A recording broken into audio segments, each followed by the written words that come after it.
Good evening. Who pilots the setting sun? Surely some disc jockey is out there, spinning and spinning, spinning and spinning. And he must be very dizzy. He won't place his hands he won't place his hands on this sauceress. I wouldn't want to be irradiated after all, especially not by some 3-finger disc count. You know, it's turntables all the way down, and the party never stops, because it never even started. That's why they call it turntable losure. A cigar emerges from an interdimensional portal in a cloud. But sometimes a giant cigar emerging from things is just a giant cigar emerging from things. Do you write poems about bugs? Why not? A bunch of other people do.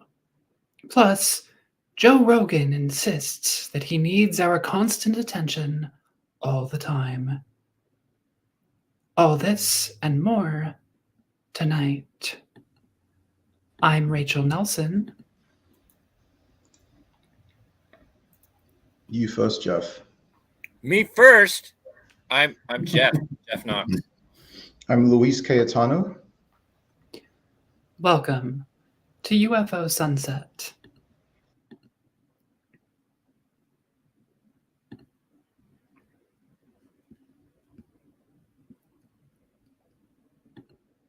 A mysterious bird has been spotted in Texas. A southern lapwing, a bird native to South America, has been sighted in Mercedes, Texas, near the border of Mexico, KRGV5 News reported Tuesday. Birders have been gathering at the golf course to spot the strange sight. Vice President of the Golden Triangle Audubon Society, Dania Sanchez, traveled 7 hours from Port Arthur to photograph the bird, according to the Houston Chronicle. This is only the second confirmed southern lapwing in the United States. Another individual took residence in Oscoda, a town on Lake Huron in Michigan. The Oscoda lapwing was first spotted in May of 2022, taking up residence there until December of that year, when they disappeared. The Michigan Bird Records Committee decided according to a vote that the bird most likely came to Michigan on their own, ruling out the bird having escaped captivity or being carried by plane.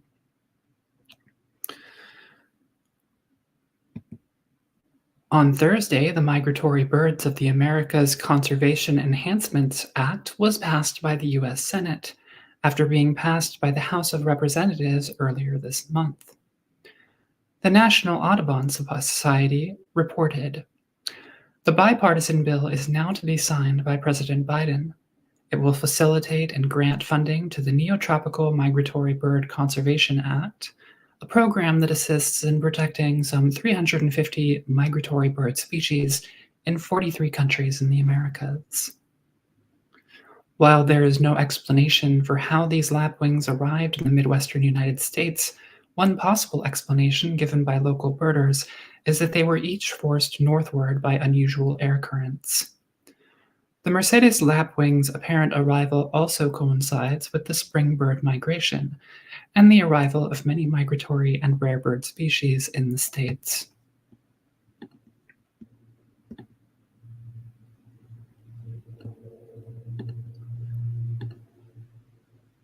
What bugs inspire us and why?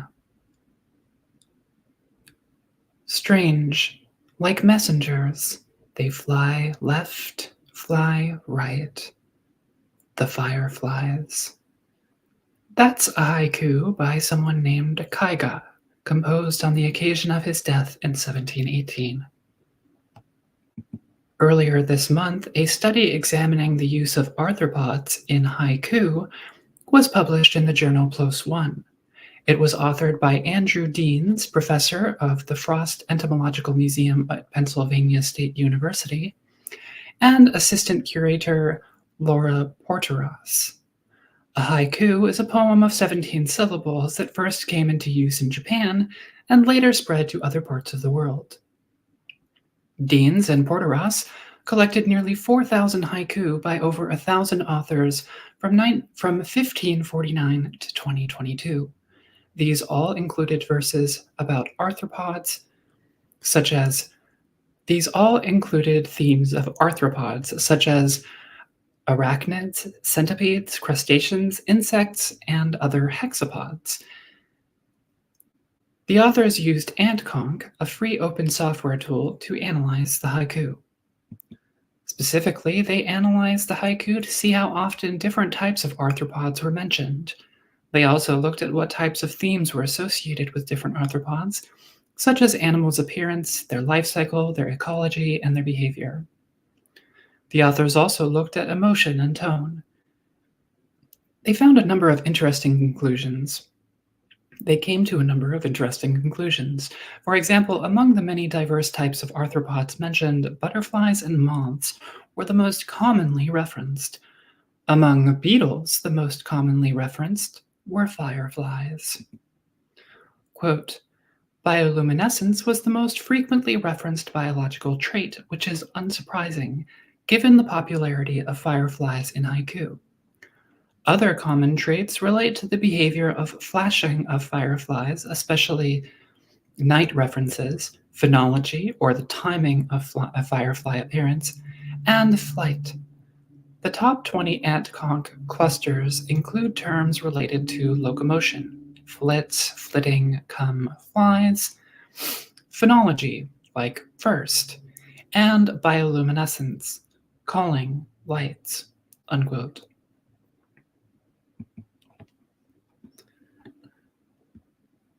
Scientists and philosophers declared our ethical responsibility to other animals.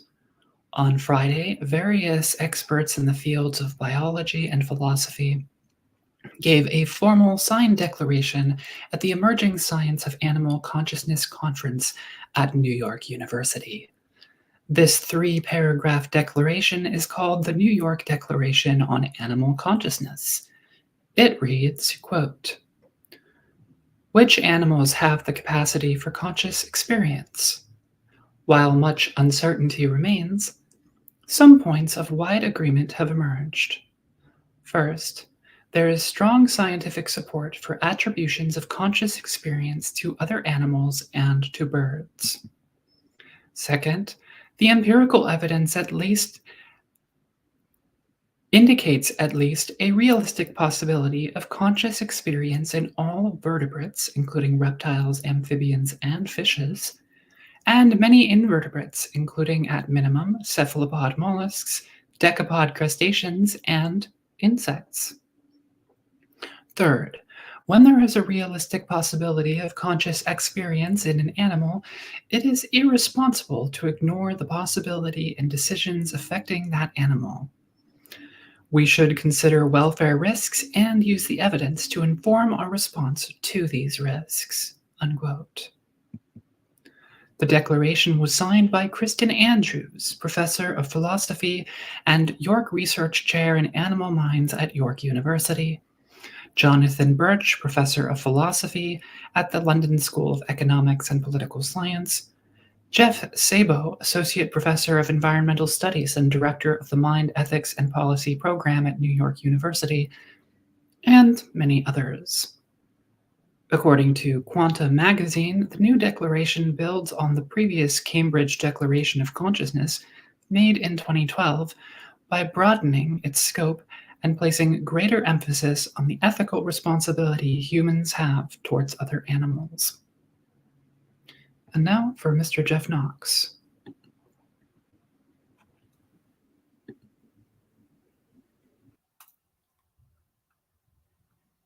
All right. So, do I have... Let's see. Okay. All right. So, this week I'm going to talk to you guys about two separate cases that each one was kind of investigated by a famous UFO investigator in their own right. This first case was investigated by Dr. James McDonald, and our second case will be investigated by J. Allen Hynek. So let's start off here with the red spray case. Now, this case happened in Amarillo, Texas, back in 1850 on April 8th. And at about 11 a.m., David Lightfoot, who is 12 years old, that's the boy on the left, and his younger cousin, Charles Lightfoot, 9, are fishing in a creek northeast of Amarillo, Texas. Now, they kind of lived in the northeast side of the town near what was a convalescent home. I tried to find that convalescent home, but I believe it actually burned down December that year in what is to this date still the most dangerous or deadly fire in Amarillo, Texas history. But there is basically a creek and a golf course kind of over in this northeast part of town, and they were out fishing in this creek when they looked to see what looks like a balloon. They describe it initially as like a balloon about 20 degrees above the horizon moving from the south. Now, this creek, this object or whatever it was, passes a few feet above them. It circles slowly, and then it disappears over this small hill to the north. David runs after it. His younger cousin, Charles, doesn't follow as quickly. You know, they describe him as pudgy, but, you know, I don't think he's pudgy, but I don't know, maybe he's just not as fast as older brother or older cousin. But he basically didn't follow his cousin over this hill.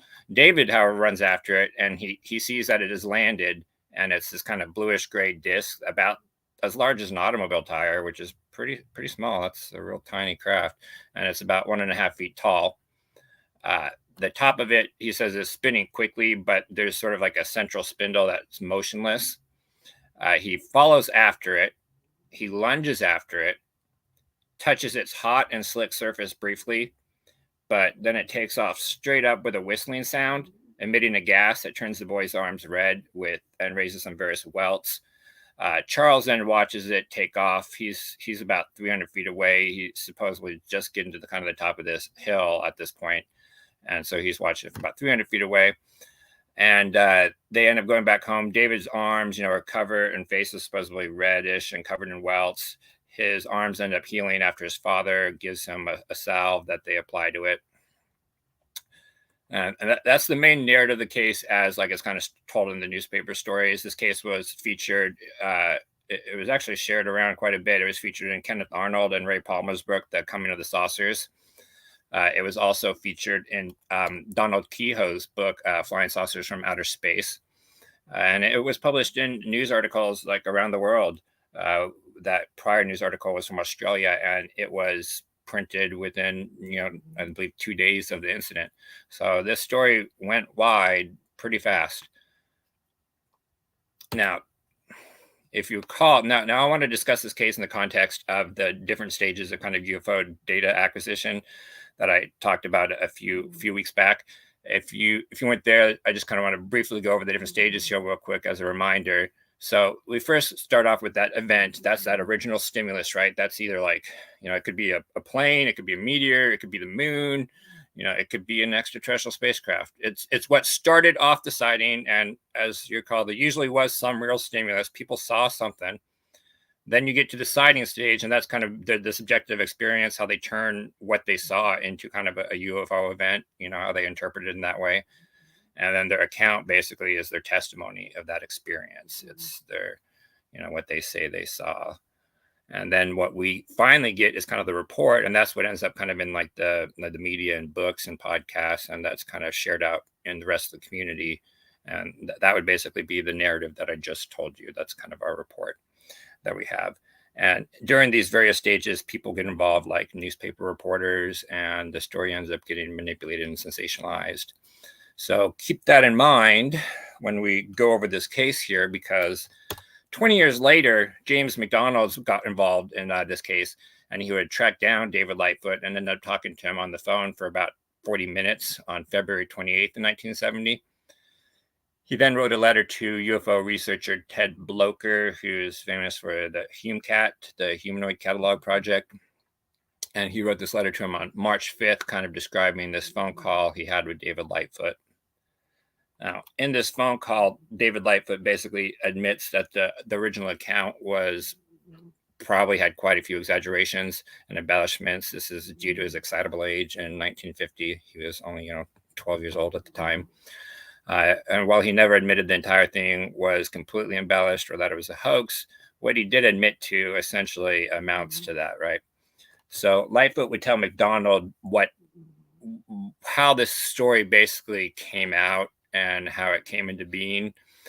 And essentially, he never meant to tell this story to anyone but his younger cousin, right? So him and his younger cousin saw this thing while they were fishing that kind of looked like a balloon. That's kind of all they kind of saw. And that event may have happened. But then what happened over the hill, the sensational part, he told that to his cousin when his cousin got there. And he never meant that to go beyond that. It seems like it's maybe a tall tale he told his cousin, right? But what his cousin did is when his cousin got home, he went and told his mother about the sighting. And so this would be David's aunt or Charles' mother. Now, his mother basically knew that this local newspaper, the Amarillo News Globe, offered a $5 reward as a tip for anybody that could, provide a story that would lead to it being published. And they figured this would be a good story and it'd probably get published. So his mom, called the newspaper. The paper sent out a newspaper man to interview the boys.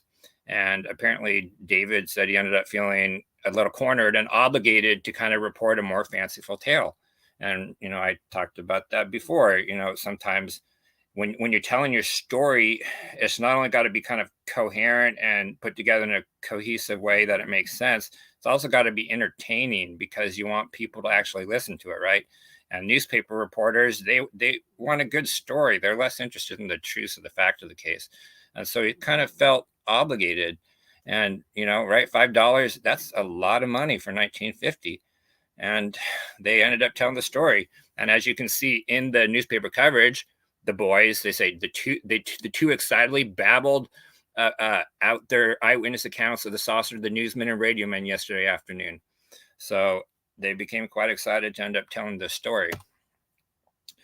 So let's go over some of these other kind of examples and see how they changed from what was in their paper to what he kind of told James MacDonald. One of the things in the paper they said was that the disc passed only a few feet above the boys, and David shouted to Charles, "I bet that's one of those flying saucers, right?" Well, David Lightfoot would tell MacDonald that the saucer did not, go only a few feet over the boys. In fact, it was at about 20 yards above the river, kind of like away from them. So that's one inaccuracy there, right? They also said that the object landed. David, when he got over the rise, he saw that the object landed and kind of was on the ground. He would tell MacDonald that the object was actually never on the ground. He said that it was roughly 3 to 4 yards off the ground. And a little while later, he would kind of remember what he had told reporters and people back in 1950. And he kind of said, well, maybe it was only actually 1 to 2 feet off the ground. And one of the big aspects of the story, the kind of thing that really sold the story, right, was that he touched the saucer. He supposedly touched the saucer. It felt, snake-like. It felt slick, sort of like, I guess, a snake would. It was hot, too. And so, that's pretty close. It doesn't get any closer than actually touching the saucer. So did he actually end up touching the saucer? No, he didn't. He would tell MacDonald he never actually touched the saucer. In fact, he never got within about 20 yards of the object, which is pretty different than saying you touched it. So again, remembering that when he said he touched the saucer, he reported these kind of tactile sensations that he had from touching the saucer. And he kind of remembered telling that to the reporters back then. And so he figured he kind of had to explain it to MacDonald. So he said, well, maybe he kind of touched the ground, the ridge or the rise as he was crawling over it to try and get to the saucer. And that's what he was talking about when he's reporting these sensations. Now, I don't know how you can confuse touching the dirt as you're going above a hill with saying a saucer was hot, slick, and felt kind of snake-like. But, and, MacDonald didn't really kind of push him on this. He kind of wanted this guy to kind of tell his story without getting too upset, it seems like. So one of the other things he talked about was that this saucer supposedly had something that looked like a flat plate that was kind of had a screw in the middle of it that was kind of screwed in the top there. Now, it's not exactly a contradiction. He didn't actually talk about that with McDonald, and McDonald didn't actually push him on that either. So maybe he did claim to see that. Who knows? So again, getting back to these irritations and these welts that he supposedly had, because the whole big selling point, he touched a saucer, he was sprayed, and he suffered injuries because of it. So did he suffer injuries because of the saucer? And if we look actually like in these newspaper articles here, it says like, I noticed his arms and face were red and there were welts on them. So he asked Lightfoot about the welts. Lightfoot said that maybe he actually had just ran through some weeds and nettles, and that's actually why his skin was irritated, that it wasn't actually from the saucer. So again, that's a pretty big contradiction. So was there even a spray at all? Was there a red spray? Was there any kind of spray that sprayed him and caused this irritation? And we got 3 separate newspaper articles here that kind of are each, report this spray. He said he touched the object and his arms and face were burned by some sort of liquid or gas that it gave off. He says as it left the ground, the gadget released a gas or a spray, which reddened his arms and face and caused small welts. In the process of taking off, the object emitted some sort of gas or spray that turned the youngster's arms a bright red and caused small welts. Well, it turns out, there was no actual spray either. Again, he says as he climbed over the ridge, his foot might have kicked up some dirt from the ground, and that dust kind of in the sun may have given the illusion of a spray. So with all this, can Charles, the younger cousin, even confirm David's story? Did he even see any of this? Well, it turns out he can't really provide much of a confirmation for this story. As I said, he didn't really follow him over the rise. All the description of the saucer, all that was all David. Charles didn't get there until it was actually like taken off. And at that point, he wasn't really in a position to see much. So we don't even have his younger cousin's kind of confirmation that part happened. Again, this is basically a tale he told his younger cousin kind of after the fact. Now, James McDonald didn't necessarily think the entire thing was a hoax in the sense that like they just made up the whole situation. He thinks that it was possible that they actually saw something in the sky when they were fishing in the river and they described what looked like a balloon, that's in fact what they saw. And in fact, the description they gave actually matches the description of piebald balloons or weather balloons fairly good.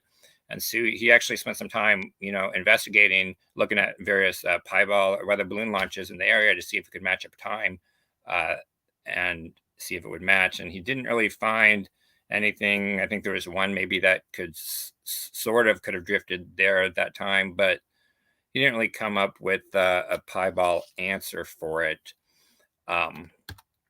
He basically concluded that essentially they may have seen something like a piebald and they mistook it for a UFO.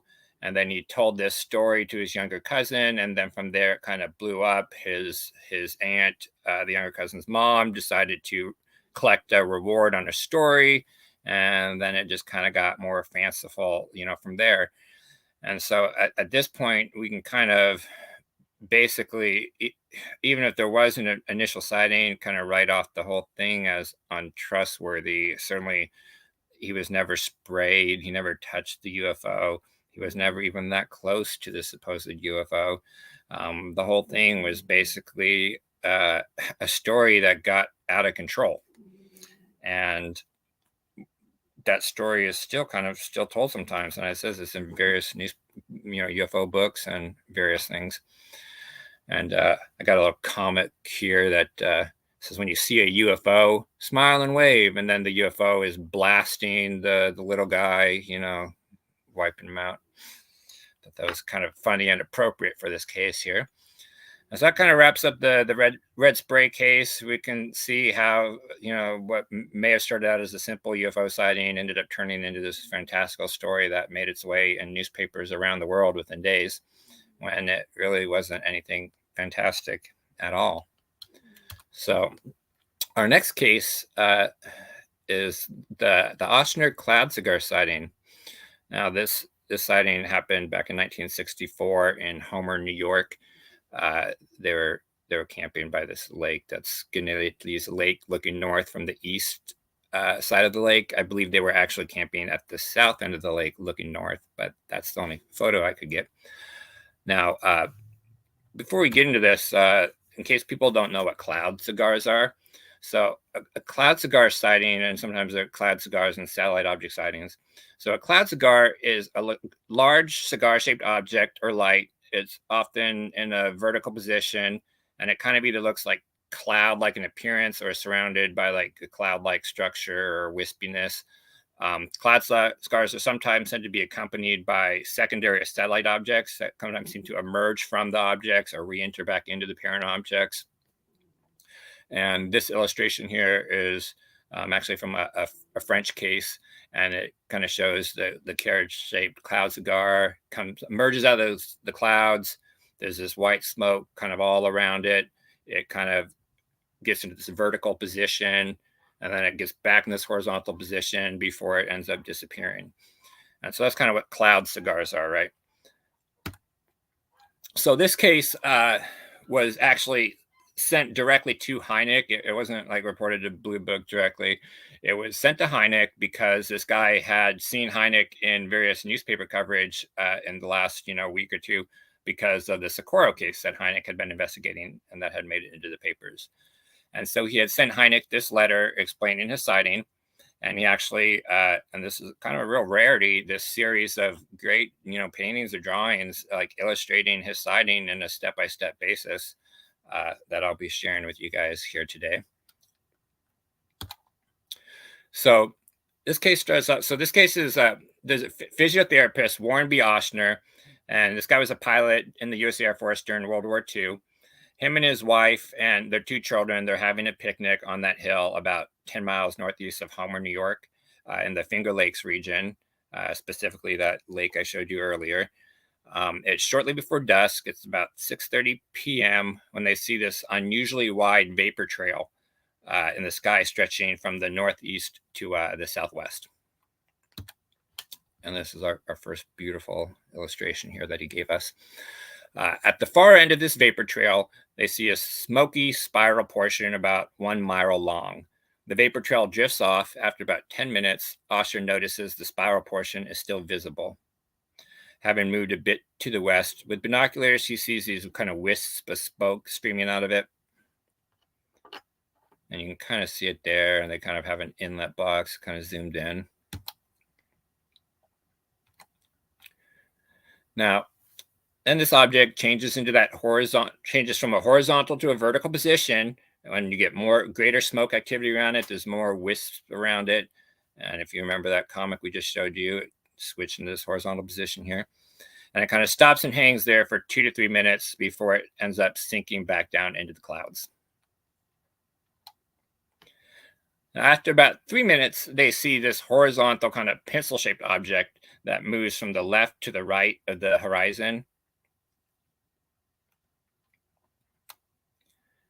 And in this object, this kind of a flash of white light erupts from its one end, right? And it kind of shoots this short distance forward, stops.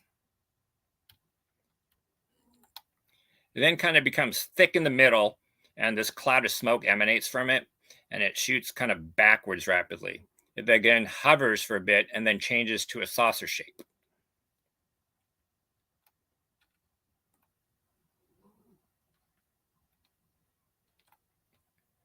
This then basically divides into 2 parts, one above the other, and the top object slowly kind of recedes into the distance while the bottom part heads onward at about a 45-degree angle.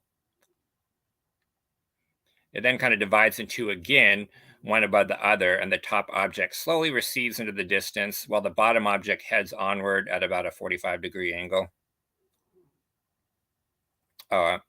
Did I just say that twice? I'm sorry. It divides in 2 again, and then the top part fades away, and then the bottom part assumes this kind of vertical pencil shape, which then fades away. And it's kind of pencil shape or kind of banana kind of curved shape. And that's the end of the 7 kind of beautiful illustrations he kind of gave us there. This whole display basically ends up taking about 45 minutes that they end up watching this. So that's it's a pretty long sign there, right? So Hynek would basically become this advocate for this case, right? He would then report this case. He sent this letter to Hector Quintanilla, was in charge of Blue Book, basically telling him about this case. And in this letter, he jokes to Quintanilla. He's like, you're going to be firing me soon, right? Because you hired me to solve, cases, solve unidentifieds and make them identifieds. And here I am, appearing to be adding to them. I'm sending you unidentified cases. And Hynek would go to include this case in his book, The UFO Experience, where it would become his example of daylight disk case, his second example of the daylight disk case.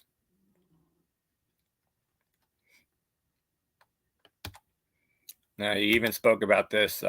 Fate put on kind of the first International UFO Congress back in 1977, and he had talked to some people about this case there. In fact, he challenged Carl Sagan with this case, in which Carl Sagan responded, well, I don't have time for such things.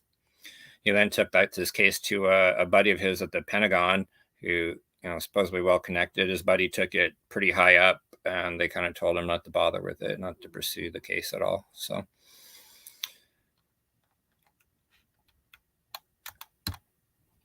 and this is a very cool, these are the auto binders, our space age comics he did these earlier, but from roughly 1965 to they ended in, I believe, 69.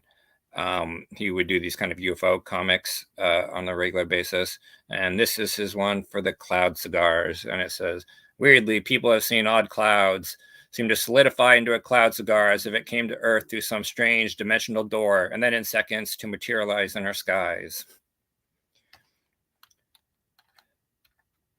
And that's what I got. Those are two cases investigated by two famous UFO figures. One turned out to be essentially a hoax, and this other one, I don't know. I don't know what it is. Cloud cigars are interesting. I would tend to think the durations that they are there, people are just confusing strange contrails, but that's just my skeptical nature. But I don't know. We don't have a specific explanation for that one, anyways.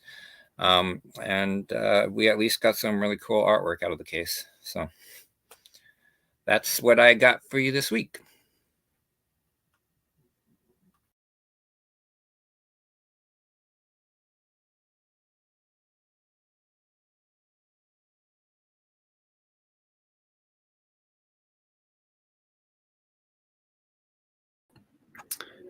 Thank you, Jeff. Luis is going to be postponing his segment this week on nuclear propulsion. And so we're just going to go straight into this one. What does Graham Hancock talk about when he talks about stuff? I don't know. I keep falling asleep. Major sync drop, folks. Last Tuesday, Joe Rogan streamed a debate between Flint Dibble and Graham Hancock that made a huge splash, both in the archaeological community and in the pseudo-archaeological community. Flint Dibble is an archaeologist at Cardiff University who studies food in ancient Greece. Graham Hancock is a writer who promotes an alternative theory of ancient prehistory in which a lost globe-spanning culture influenced the rise of ancient civilizations in Eurasia, Africa, and the Americas. In addition to books and documentaries, Hancock also promoted his ideas in the 2022 Netflix series, whose name I refuse to utter. Joe Rogan, who I talked about while secretly channeling a mysterious succubus in our last episode, is a podcaster and comedian who's interviewed many celebrities and prominent figures. He previously hosted discussions with Graham Hancock on various occasions and is well known for promoting pseudoscientific and conspiratorial beliefs. He also tended to support Hancock in this debate. Now, I'm paraphrasing here, but at about 2 hours and 10 minutes in, Flint Dibble describes how Graham Hancock characterizes archaeologists as working together to silence alternative viewpoints. He describes this view as a belief in a conspiracy. Graham Hancock responds, quote, "No, it suggests that there's a strongly held point of view, there's a paradigm, and that those who go against the paradigm are likely to be attacked, like Tom Dillehay, like Jacques Cinq-Mars," unquote. Tom Dillehay and Jacques Cinq-Mars are two archaeologists who have been proponents of the theory, now largely accepted within archaeology, that humans began living in the Americas earlier than previously thought. Dibble responds to Hancock by explaining that Tom Dillehay and Jacques Cinq-Mars both have had successful careers in archaeology, and he adds that Jacques Cinq-Mars was able to change the opinions of other archaeologists. The controversies within archaeology associated with Dillehay and Cinq-Mars he describes as academic debate. Rogan, meanwhile, defends the position that there was a coordinated attack within archaeology against certain individuals, which Hancock himself denies holding, and then Hancock characterizes archaeology as it's taught in schools as a sort of big archaeology, having much greater influence in society than his own work. So what type of picture is Graham Hancock describing here? Is it accurate or useful? He suggests that archaeology works within a paradigm, which he defines as a, quote, strongly held point of view, unquote. People often use this term paradigm with reference to science, and it comes from a book called The Structure of Scientific Revolutions by the philosopher and sociologist of science, Thomas Kuhn. As Kuhn himself points out in this work, the way that the term paradigm was used before his writing is not the same as how he uses it in his book. He invented the term, as it's often used today. He would later go on to dispute his own use of the term, though, but that's a subject for another time. I want to focus on his 1962 work because it's what ended up most informing how people now use the term paradigm, and specifically the term scientific paradigm. And the way that people generally use the term is not faithful to how Kuhn used it. Graham Hancock doesn't use the term in a way that is faithful to Kuhn, nor does Flint Dibble exactly. Dibble says, quote, "I think that every single paper we publish is trying to change the paradigm of how we see the past with new methods, new evidence, and new things like that," unquote. However, I don't think it really matters how faithful Dibble is being, because he's using the term in a more useful way, and in a way that's closer to the spirit of what Kuhn had in mind than how Hancock uses it. Because although Dibble is using the term in a new way, he's also speaking to a contemporary science that is now very self-conscious of the idea of the scientific paradigm. He's speaking to a science that exists in a world after Kuhn's book. So what are these paradigms anyway? Kuhn says he saw a strange difference between the social politics of what are nowadays often called the soft sciences, like sociology and anthropology, and those in hard sciences, like physics or astronomy. While in the soft sciences, there are often debates within the field on the very fundamental assumptions and rules governing that field, such debates typically don't happen in the hard sciences. Instead, hard scientists all tend to agree on one way of viewing things, and they'll reject theories that wildly diverge from that view. So if this is the case, how does science actually evolve? If hard scientists examine the world in such a narrow way, how can a scientific worldview change from, say, the view that the Earth is at the center of the universe to the view that the Sun is at the center of the solar system and that it is one of many stars? If hard scientists tend to agree on the fundamentals of their field, how do scientific revolutions even happen?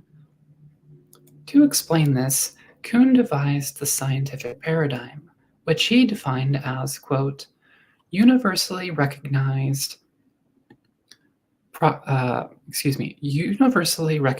scientific achievements that for a time provide model problems and solutions to a community of practitioners.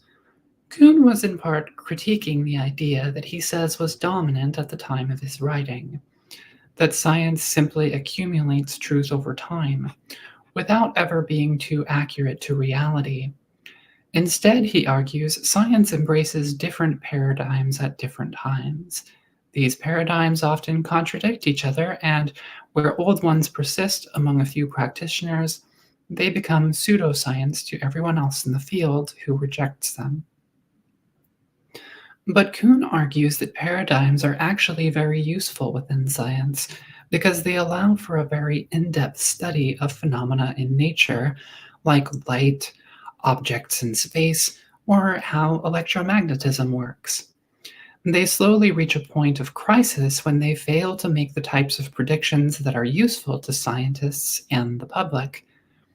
But they are then supplanted, often gradually, by new paradigms that are radically different from the old ones. This leads to a new way of viewing the world among the scientists in the field, and what Kuhn describes as a gestalt shift. For example, in this image, one may see a rabbit or they may see a duck. These are different ways that human perception may interpret the image, and one may even view the image in both ways at the same time. A scientific paradigm is something that acts to delimit a field of science to only one very narrow area of study, practice, and prolonged training. And as a result, it places the scientists in the position of seeing the world in a particular way. Kuhn argues that scientists are in fact typically very resistant to new paradigms, and as a result, a paradigm shift often only takes place across generations. So science and scientific revolutions can be clunky, but for him, paradigms aren't all a bad thing. They allow for a much greater depth of study in a particular field, and they organically lead to a crisis in that field. A paradigm over time becomes less and less successful at creating new results, or it becomes less useful for practical applications until a revolution occurs. This is when a new paradigm comes to fill in for the old one, addressing its problems, restructuring the field, and paving the way for new discoveries. After publishing his book, Kuhn found that people who read it didn't really understand it the way he wanted. Another time, I will have to talk about the last writings of Thomas S. Kuhn, which publishes his posthumous work and also shows how his later work radically shifted away from his early work on paradigms. The editor of the last writings is Bojana Mladenovic, a professor of philosophy at Oxford University, who writes that in response to Kuhn's early work, quote, sociologists of knowledge represented scientists as primarily engaged in political or social power structures, unquote, emphasizing political ends in academic science. She adds, quote, sociologists of knowledge, in Kuhn's view, do not pay enough attention to scientists' self-understanding as explorers of nature, and thus they cannot explain either what scientists do or why they do it, unquote. But instead of talking about sociological responses to science, let's talk about how Kuhn's paradigm may apply to UFO studies. In an essay on hairy bipeds and nocturnal lights by David Hufford, who I talked about briefly in the last episode as well, he argues that the folklorist should not treat folkloric accounts as automatically false. Accurately defined, folklore is not synonymous with fiction, but it's instead just the cultural products of a group who is marginalized. Most folklore does not even have any truth value, such as folk dances or folk recipes, for example. But a lot of verbal folklore has beliefs around it, folk beliefs, and Hufford rightly points out that simply because a belief comes from a marginalized group or from a dominant group, this doesn't determine whether or not it's true. Simply because an account comes from folklore, this doesn't mean the account is false. Hufford proposes instead that the folklorist should discriminate between a folk interpretation and their own interpretation. For example, by saying, quote, "My informant believes that there are lights in the sky which cannot be accounted for by any known scientific explanation, but I do not believe this," unquote. Or he gives another alternative, actual research. By this, he means studying the experience that the folk belief is centered around to empirically determine the nature behind it. Hufford's studies into the old hag tradition in Newfoundland and other similar traditions all over the world found that this type of verbal folklore was not fiction, but that it often accurately describes a universal experience that people actually have, that can be identified and explained using scientific approaches. Hufford suggests that UFO phenomena may also be studied in a similar way. Quote, "Traditionally, lights in Newfoundland have been called either weather lights or jack-o'-lanterns, depending on whether they were over water or land. Some of the jack-o'-lantern accounts are quite identical to UFO accounts except for the terms applied. There is, for example, one from early in this century in which a couple in a horse-drawn wagon observed the light passing overhead.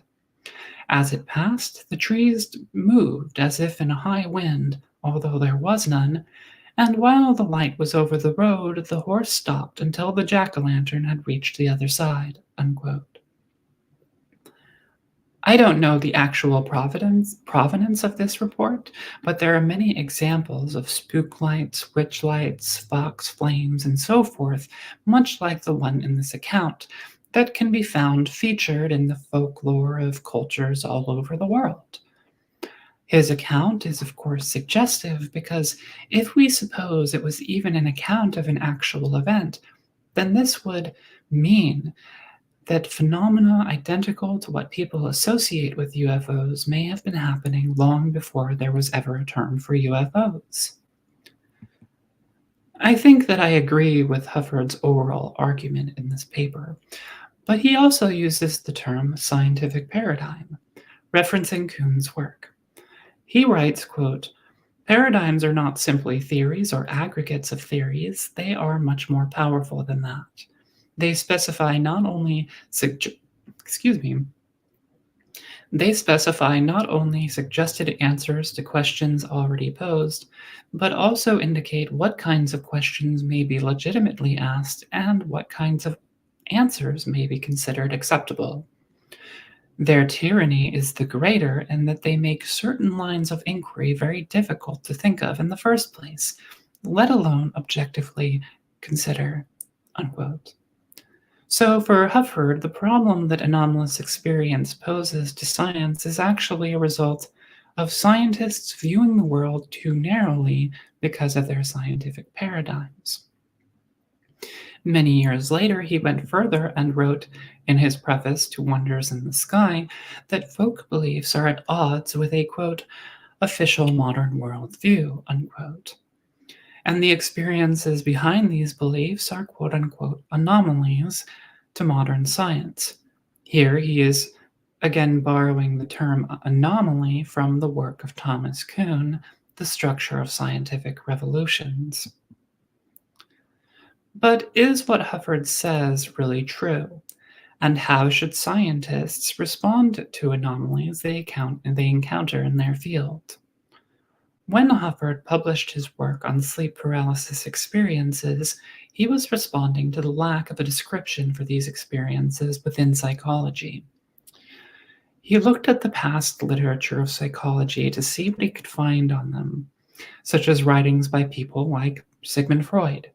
But psychology as a field doesn't largely conform to paradigms the same way that hard science fields do.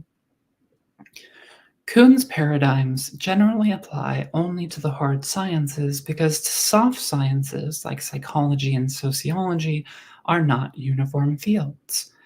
They contain many different schools of thought, and these schools of thought are often based on models that are more malleable, ambiguous, or debatable. For Kuhn, the soft sciences might exist in a state prior to what he calls normal science.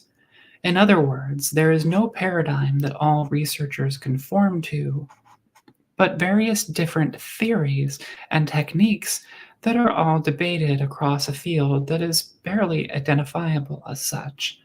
It makes sense then that in this type of environment, different strange experiences would slip through the cracks. An experience is only an anomaly to science in Kuhn's work if it contradicts the acceptable paradigm. But in psychology, or even folkloristics, there is no uniform paradigm. Not only this, but Hubbard's description of the paradigm ignores how it actually serves rather than hinders the hard sciences. The paradigm provides a very narrow set of problems and techniques, and this gives the practitioners a set of puzzles to solve using only very precise methods. But Hubbard is not a philosopher of science. He's just a scientist proper. So the question isn't so much whether or not he understands Kuhn, but whether or not his questions and methods are useful for studying experiences. And I think they really are. He used his own ad hoc paradigm to identify very specific patterns across different folklore traditions. In this way, he was able to predict how often sleep paralysis experiences will be reported in a given population, regardless of whether there was an associated tradition. We can devise similar ad hoc paradigms to study other accounts of experiences, as long as those paradigms are able to produce specific and predictable results. Graham Hancock, on the other hand, commits similar misunderstandings of Kuhn's work, and he does so in a way that happens to be pseudoscientific, I feel. He argues that archaeologists are bound to their paradigms, and this results in them being unfairly antagonistic to pseudoscientists like himself. He argues that the big lumbering paradigm governing archaeology is keeping real scientific revolutions from happening, such as that a globe-spanning civilization prior to the end of the last ice age is lost to time without leaving any clear traces. But in reality, Hancock simply doesn't understand how archaeology works and why archaeologists reject certain ideas while embracing others. It's not because they're being so narrow-minded that ideas like lost prehistoric seafaring civilizations are thrown out before they can ever be considered. It's because none of the archaeological evidence remotely supports such an idea. It's not a useful theory. It is worth noting that archaeology is technically a soft science. It's the study of human material culture, so it again doesn't really fit the mold of what Kuhn was talking about. Archaeology requires the interpretation of things like ancient artwork, ancient text, and the intended uses for different artifacts, for example. But for this very reason, archaeologists try to limit their interpretations as much as possible only to the physical evidence, that is, the material culture itself. So in most ways, archaeology is really more closely related to geology or chemistry. in its practice than it is to cultural anthropology or historical criticism, for example. But this only suggests that the field's not so bound to narrow-minded thinking as Hancock would like it to be. On the other hand, in Dibble's description as a self-avowed archaeology insider, archaeology not only collects large amounts of unambiguous, high-resolution physical data relating to how people lived in the past and how they responded to things like changing sea levels, but it also has its paradigm shifts, its scientific revolutions, and these happen because of the discovery of new data and scientific debate between archaeologists supporting different theories. This process isn't perfect, but paradigms are actually useful in this context.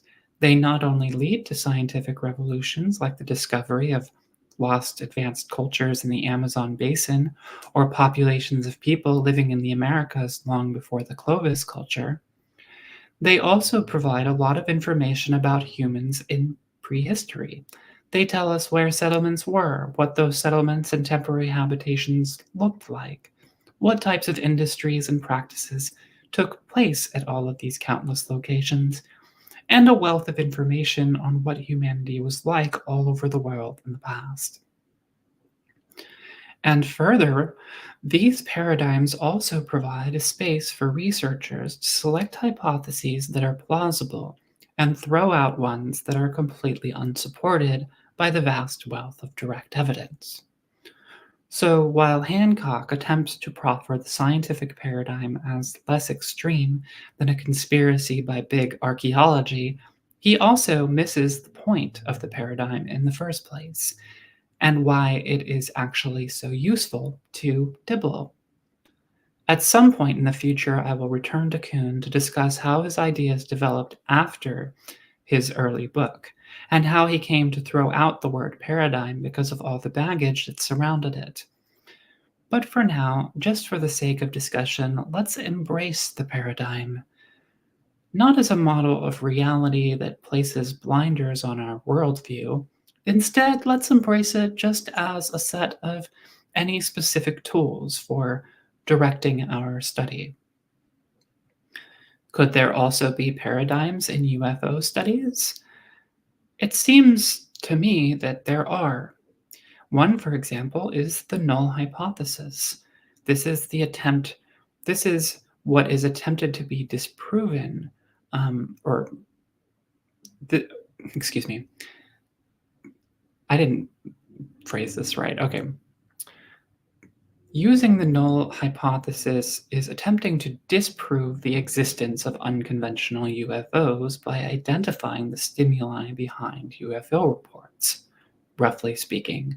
This is the dominant form of study used by Mick West and citizen scientists at Metabunk, a crowdsourced platform for debunking UFO videos.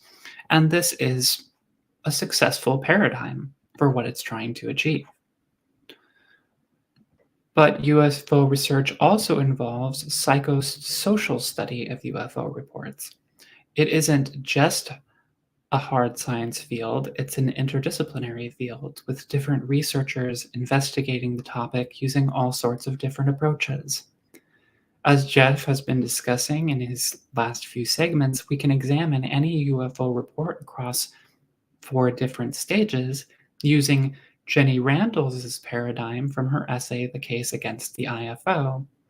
There is the original thing that was cited, a physical stimulus. There is the experience that a person has of seeing the thing. There is how the person describes what they saw. And then there is a report of the event created by people interested in the sighting.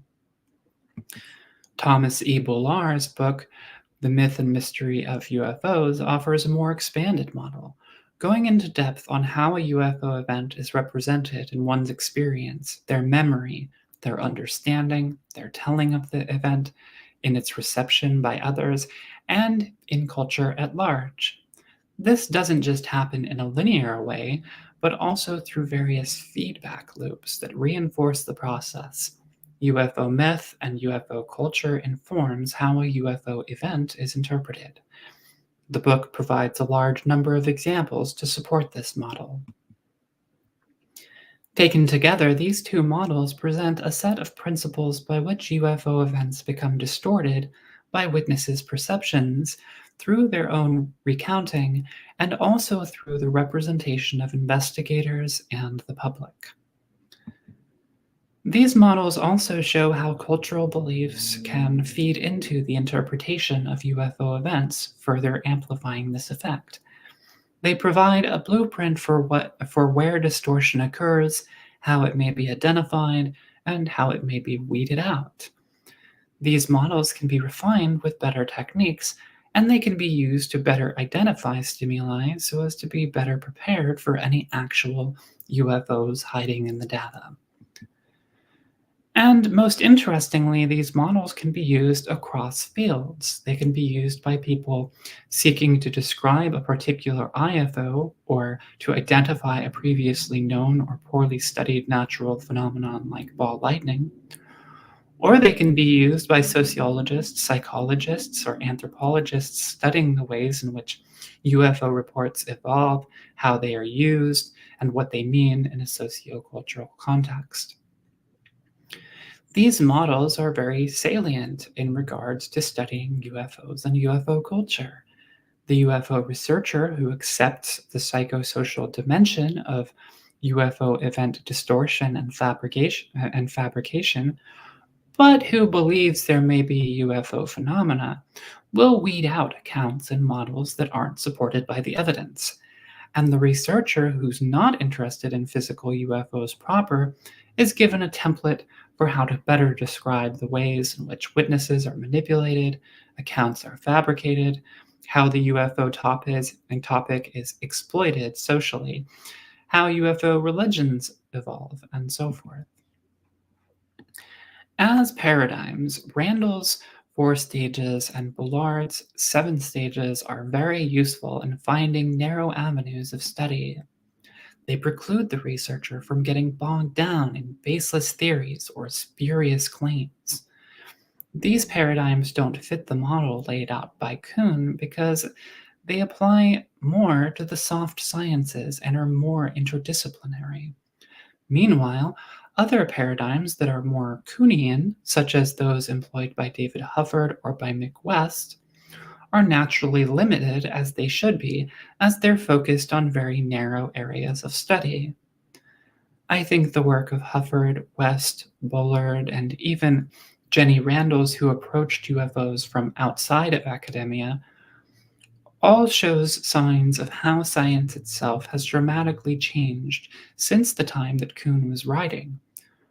Archaeology has been to a large extent decolonized, while at the same rate becoming much more sophisticated in its techniques of gathering hard quantitative data, and multiple major revolutions have come about within that field just in the last few decades. Meanwhile, UFO studies aren't a unified field, nor perhaps should they even be one. And those people who attempt to address the UFO topic from all of its different perspectives are required to view it from an interdisciplinary perspective, as a series of interacting psychosocial systems and physical phenomena requiring collaboration across multiple disciplines and perhaps even different paradigms. Confused yet? I know I am. Or at least I'm confused about being confused. One thing I think we can all agree on, at least, is that it's best to be willing to reevaluate one's own deeply held models of the world in the face of new evidence. So, yeah, that is the end of my piece.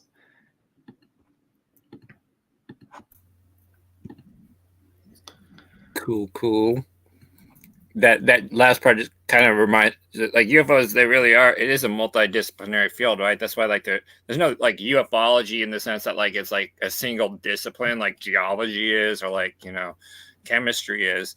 And it reminded me of something I read in this article, in this paper by Ann Cross, that's in that book Alien Worlds, A Confederacy of Fact and Fake: Science and the Sacred in UFO Research.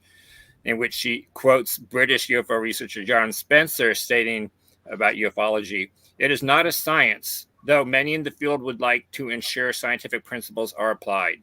And it's unlikely to ever be a science because any true understanding of the phenomenon is likely to reveal that it is in fact several sciences rather than one thing." And that's something he said back in 1991. That's a fantastic paper. I highly recommend. I will have to read that. Got my copy of the Kuhn book right here. Cool. What Kind of looks like it has a UFO on the cover. was it? Ballard's book? So does Bullard's book talk about the kind of, that map you showed of like the interaction between different things like memory and myth and etc. I guess you could sort of, for each case, each saga in ufology, you could make like a map which shows like each node being stronger than in other stories, because like in one story maybe memory is more important, in another one culture is more important. It's like a sort of like in an ecosystem. You've got food web, things eating each other. Like you can trace the flow of material and energy, and it's sort of analogous to that in a way. But it's going to depend on like what case it is, that certain nodes are more important. Mm-hmm. Yeah, certain cases, it's all going to come down to that testimony. Other cases, like it's clear manipulation by media. Other people got involved and that caused the case to become manipulated. Other case, different places along the process is where things can get manipulated, and it would actually be interesting to map out various cases, like map out where in the process they kind of got distorted or went down the wrong path. And there's also another biological analogy with what Rachel was talking about, which is with paradigms, that some philosophers have suggested that they follow a pattern which is similar to punctuated equilibrium in evolutionary biology.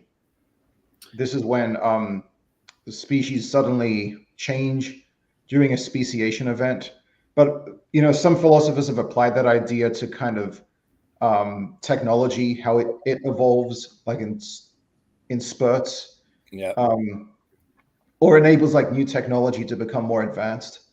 So you have like these periods where certainly in the 20th century we saw electronics like taking off, and then lots of other things advanced really quickly.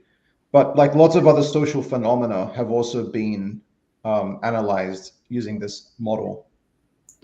That's actually, Kuhn even used evolution as a metaphor in the book, and he felt that that metaphor was really important, because one of the major principles that guided his methods was that he was trying to be descriptive rather than normative. Like his criticism of Popper was that Popper was describing how he thought that science should be, basically how it ought to be. And what Kuhn was trying to do was just trying to describe how science actually happens in the wild and how it actually is. So he likened it a lot to evolution, and he also really emphasized toward the end of the book that basically there's no teleology, there's no end or telos to science.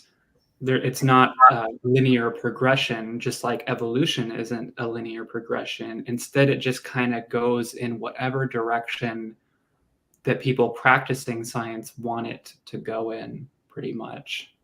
But isn't that a little bit, there's a danger there as well, that science obviously has got efficacy because it's the theories do make contact with the reality at some point.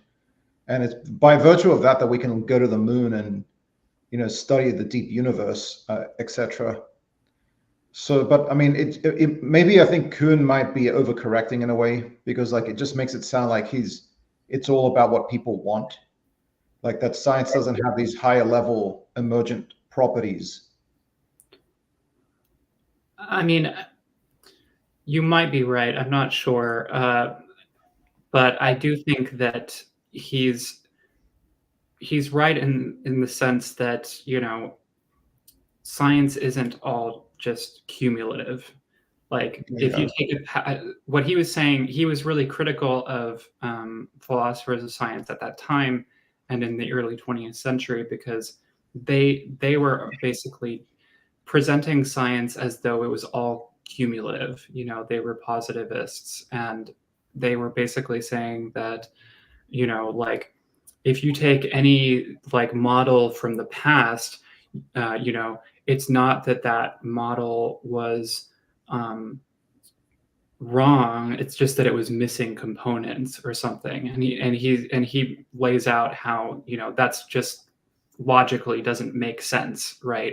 Like if you take the Ptolemaic model is a really obvious example, and he uses a different example. And like I think, oh yeah, he discusses relativity and relativistic versus Newtonian physics, and he's like, if you try to adapt Newtonian physics into relativistic physics, what you're basically doing is you're just remaking relativistic physics, and the two are not mutually compatible. They're two different maps basically, and one is less accurate than the other one basically.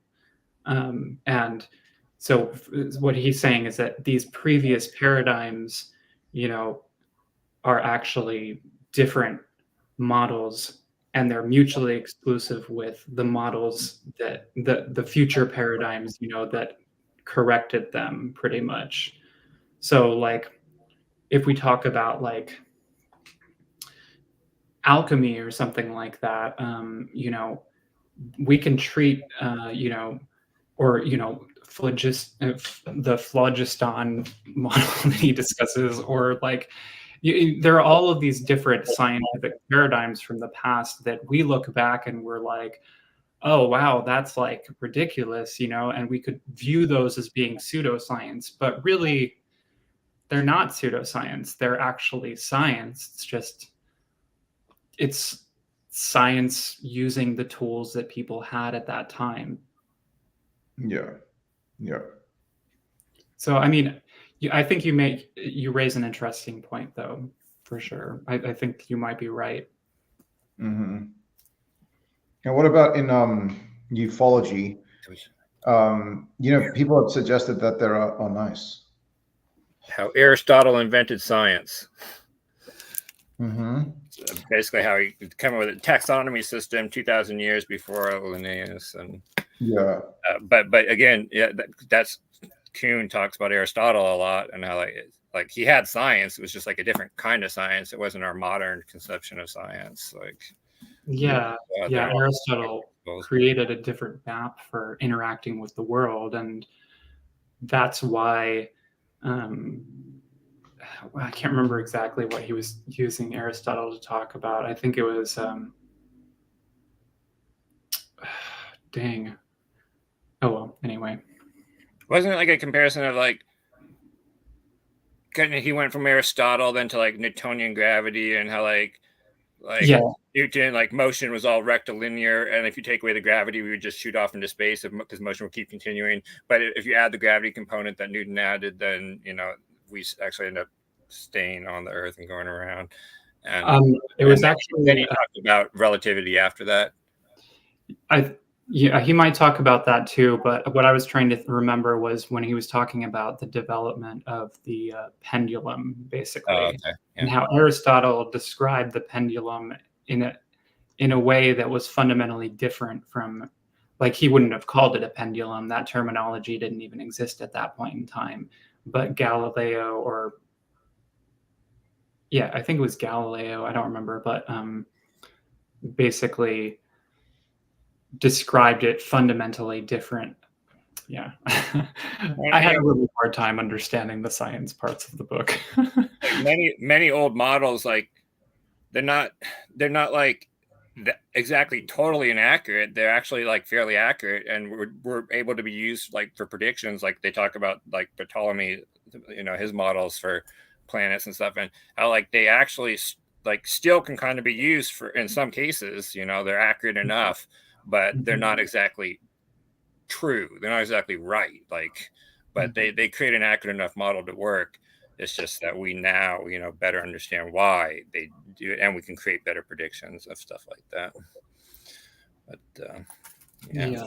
It's the thing that Kuhn and his paradigms gets brought up actually in the UFO community all the time. Only the problem is it's usually by like pseudoscientists and stuff, and they use Kuhn's ideas to basically suggest that everything we know now can be absolutely false, and like it's going to be overturned, and all their crazy woo can end up being true because there could be a paradigm change that happens. And it's like, yeah, it's really, it misunderstands the whole point that Kuhn was trying to make. And, you know, Kuhn was not like anti-science, and he didn't view science as being simply social power structures. He thought that science is actually a good thing. Basically, it's just, you know, it's just a part of our natural world. You know, like it happens organically and develops organically. So within UFO, the so-called field of ufology. Oh, nice. I'll ask you about that in a sec, Jeff. But ufology has got its own kind of, I guess you could call them paradigm shifts throughout the 20th century. Sort of like, I guess the contactee movement, or, I mean, would you agree with this in a way?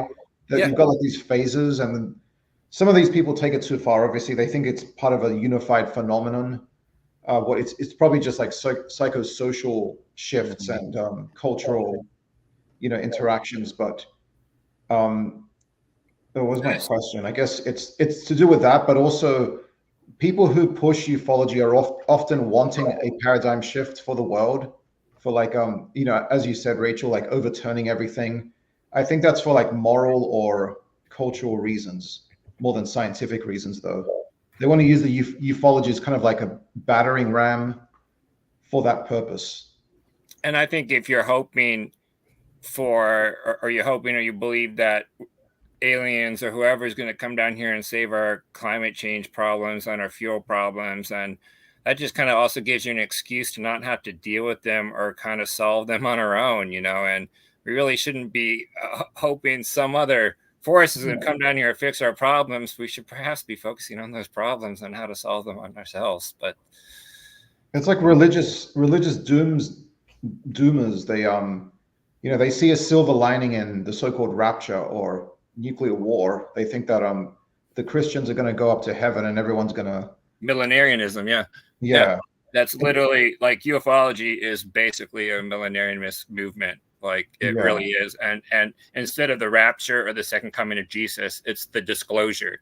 The disclosure is the event. And when the disclosure happens, it's going to change everything. We're going to have, flying cars. We're going to go to different star systems. It's going to fix climate change. We're not going to need oil anymore. It's going to be the end all savior of the world. And it's why, even if you don't think UFOs are per se a religion, there are definitely these religious aspects to it. And there's this idea of like this utopianism that's going to come to pass once we get this disclosure, So it's kind of crazy. And there certainly are all these different, kind of different errors at least, or kind of shifts in kind of like ufology, right? Like you talk about, there's like contactees, and this is kind of like the nuts and bolts era. And then, these abductions kind of started coming in, in the 60s and 70s. And then in the 80s, things kind of shifted to what's called dark side ufology. And that's, like the introduction of like the John Lears and the Doties and, the Linda Moulton Howes, and these ideas of crash retrievals and secret government programs and, all this kind of stuff. And that's kind of what we're still going with. Like dark side ufology is still kind of like holds the helm for what most people, think of when they approach the ufology topic. Because that's what disclosure is based on. The idea that the government, has crashed saucers, that they've got ships, that they've recovered these things, that the government's got the answers already. And so we're in the dark side. Yeah. Only now it's even worse, because it's like now the government is like constantly having to address this issue all the time publicly, which is absurd. In the 90s, it was just like Roswell, and that was it. I could imagine someone in the DoD being like, "Oh well, thank goodness that's over." And it's even more fantastical now. We've got blue alien birds and 20 and back space programs and all sorts of just utter crazy nonsense that these people are like talking about, and these so-called whistleblowers, including this brand new whistleblower, is talking about blue avians and tall whites and Ashtar Command, and it's like, what? Give me a break, guys. Like I said on Twitter, like if you're talking about the Palladians and Ashtar Command and blue avians and stuff, like you're not a government whistleblower, dude. You're a LARPer, you're a fantasist, you're telling stories like for attention. Like it's getting more and more extreme. Although it's worth noting that some of the stories which like they kind of replace a previous paradigm, if you like, they are themselves not entirely novel, because there are some streams back in time which, like for example, the crash retrieval narrative, I guess, or even, well, I guess just the well, yeah, I guess the crash retrieval, because with the Roswell, but also the disclosure narrative. I mean, that goes back to at least Donald Kehoe, right? Yeah, the claims of disclosure is just around the corner. Basically, goes back to the beginning of ufology. Like there's a list that has been collected. Like Martin Kottenmeier collected a list of like times people claimed disclosure was going to happen. I think Isaac Coy created a big long list as well. And there's a huge amount of times over history. I just published a case this week. It was April 7th. 1977, where U.S. World News and Report announced that the CIA was going to be bringing UFO disclosure by the end of the year, that they heard from, like the press secretary and other sources and stuff. And this was in the Washington Whispers column in, 1977. Obviously, that never happened. We never got disclosure from the CIA in 1977. But this all goes back. That's why I like to say, like, ufology is kind of like, it's like a zombie topic, right? Like nothing ever really dies. Everything gets recycled and repeated like over and over and over again. There's like nothing original now that like isn't old, that you can't find way back when. And the same thing goes for pseudo archaeologists like Graham Hancock, right? Like all his stuff goes back to, Victorian times, basically. All his lost civilization claims and stuff. He actually got in on the at least for a while, on the ancient alien stuff as well. Didn't he write a book with somebody else talking about the Martian so-called pyramids and the face on Mars? He tried to link that to events on Earth. I'm not familiar with all of his books. There was that Hoagland book, The Face on Mars. But yeah, I don't specifically know. And Jason Colavita's got a really good book about all this. He talks about the alien gods, emanating from really Blavatsky. Really, if you go back to it, Blavatsky and Theosophy, in a way they were talking about ETs, but not really. It's kind of like interdimensional spiritual stuff. But then that became subsumed into the alien culture, and then Lovecraft kind of picked up some themes and the cult of alien gods, H.P. Lovecraft, and the extraterrestrial pop culture. And all of this even goes back before kind of like ufology, right? Like ufology just kind of like cribbed it from the Theosophy, kind of a new age movement kind of before that, and like the Helen Blavatskys and all those kind of guys, right? Like a lot of the early ufologists were like people like Meade Lane and like Riley Crabb and all those like mediums, with the Borderland Science Research Institute. So it's like, it's really like it's an incestuous topic that goes way back, so. Yeah. And that's why it's important to study the history, so you can see this stuff. Like so many people, like they'll they'll read something like they're just shocked that they just read this but it's like something that's been talked about forever and ever and ever and so many times. Like they're just not really aware that this stuff is old, and they stumble across something. I think this is groundbreaking new information. And it's like, nah, man, sorry, they've been talking about that for 100 years now. Mm-hmm. Yeah. All right. I think I'm gonna. So tonight, supposedly, UFOs is supposed to be on John Oliver tonight. Yeah. Cool. So if it doesn't get it bumped, I guess they've been working on it for over a year now.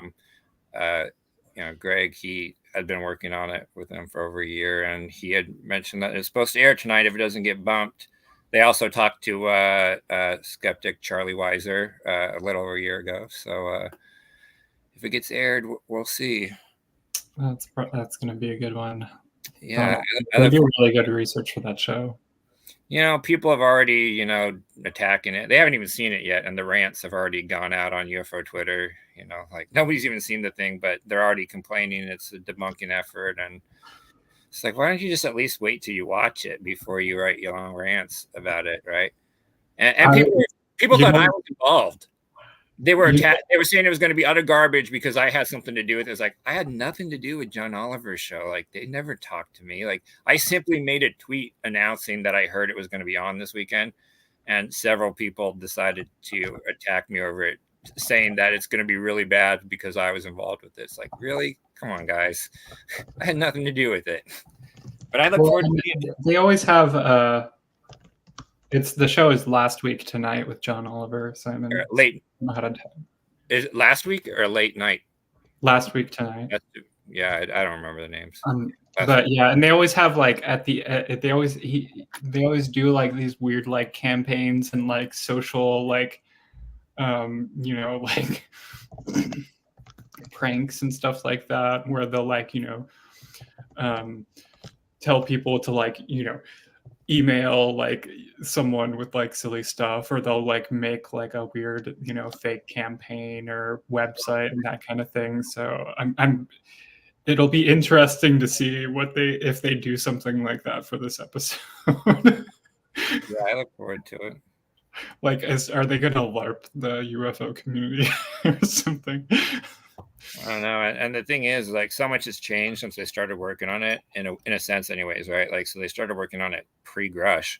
So, and then Grush came out. So maybe what they were originally working on over a year ago has changed. Maybe they've readjusted it to focus on the current non-news, the nothing that's happened.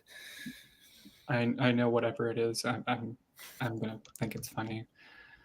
All right, so I'm gonna.